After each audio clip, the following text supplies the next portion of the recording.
when I was 13 years old, I was really socially awkward, but I wanted to be perceived as an evil, demonic badass. So, with this in mind, I decided to be a Satanist. Now, yeah, just a logical conclusion, right? So my parents are Jewish, and not religious, and I wasn't raised to be religious. So I think they were a little confused as to where this whole rebelling against the Lord thing was coming from.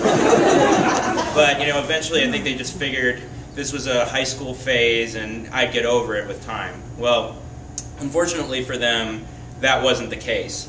And by the time I got to my freshman year of college, I was actually trying to join the Church of Satan, which is the largest satanic organization in the United States. And the way you join is you send them a $200 check in the mail, and they send you this little plastic membership card that aligns you with the powers of darkness for life. So, I was really excited about this. I really wanted this card, but I was still on an undergraduate budget, and I figured it might take some time to raise this money. So, I was thinking about how I was going to go about that, but in the meantime, there were some bad things happening. I just found out that my girlfriend, Amanda, was cheating on me with this tattoo artist we knew named Mark, and I was really pissed off about this, so I decided I was going to put a curse on Mark. And in case you don't know, that's what happens when you make a Satanist angry. They're going to put a curse on you. This is what we do. So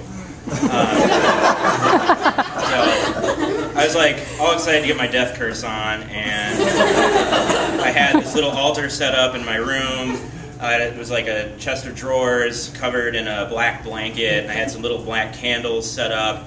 And my friend Brian, who I'd met in the MySpace, the Church of Satan MySpace group, was coming over to help me perform this ritual. And I felt like I had a really good connection with Brian. He definitely had the look going on with the forked goatee and the messy metal hair and a picture of him going like this, and I was really excited to finally meet him in person, but when he actually arrived at my front door, I started to have a couple serious doubts. And for one thing, I was a little nervous because, Brian said he was bringing a naked girl with him, and the naked girl was nowhere to be seen. See, with these satanic rituals, you have to have a naked girl that lies in front of the altar. And Brian said he knew a girl who was willing to do this for us, but his failure to produce said naked girl made me feel like he was a pretty big flake. Another thing I was kind of upset about was that Brian had a crack problem. He let me know this about a minute into our conversation. He's like, yeah, I used to smoke a whole lot of crack, man, but it's cool now. I'm into Satanism, and I'm redirecting my life through Satanism. And I'm like, wow, that's really interesting. How long have you not been smoking crack for? About 3 weeks. And I didn't believe that.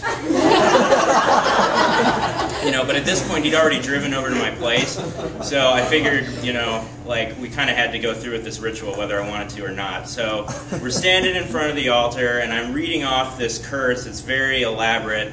I'm basically describing this elaborate death for Mark, where he's choking to death on his own dick and being stabbed by 1,000 tattoo needles, very Clive Barker-ish. And when I finished reading it, Brian turns to me, he's like, if you really want to destroy that guy, you got to burn the curse, man. You got to burn it in the candle. You got to burn it up. And I'm like, hey, man, this is my apartment. I don't want to start a fire in here. I can just tear up the paper. I can tear it into little bits. We don't have to light anything on fire. But he's like, no, man, you got to burn it. It's got to burn. So, he's trying to grab it from me, and we're fighting over it back and forth. And in the process of this, my arm hits one of the candles. It tips over, and the whole blanket goes up in flames.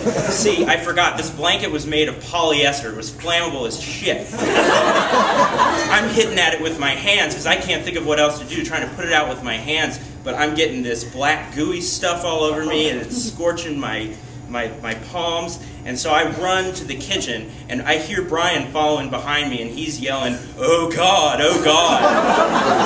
Yeah, in the context of the situation, I'm thinking that sounds pretty ridiculous.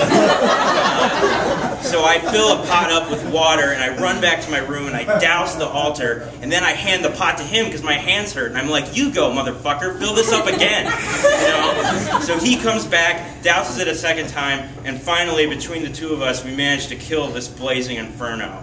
And with the ritual concluded, we were both standing there in my room. It's filled with smoke. I'm looking at my hands. They're covered in blisters. The fucking blanket is melted into my chest of drawers. And, you know, Brian looks at me and he's like, yeah, I think I'm going to hit the road, dude. And I'm like, yeah, cool. Hail Satan. You know. And, you know, he just took off, and finally, alone by myself, I got to reflecting about some stuff, and I thought, like, what's the point of putting a curse on someone? You know, I put a curse on myself here. I let a crackhead into my apartment, and we trashed my place. You know, so with that in mind, I figured I probably wasn't going to be sending the Church of Satan a $200 check anytime soon. I was going to take that money and buy myself some new furniture. Thanks.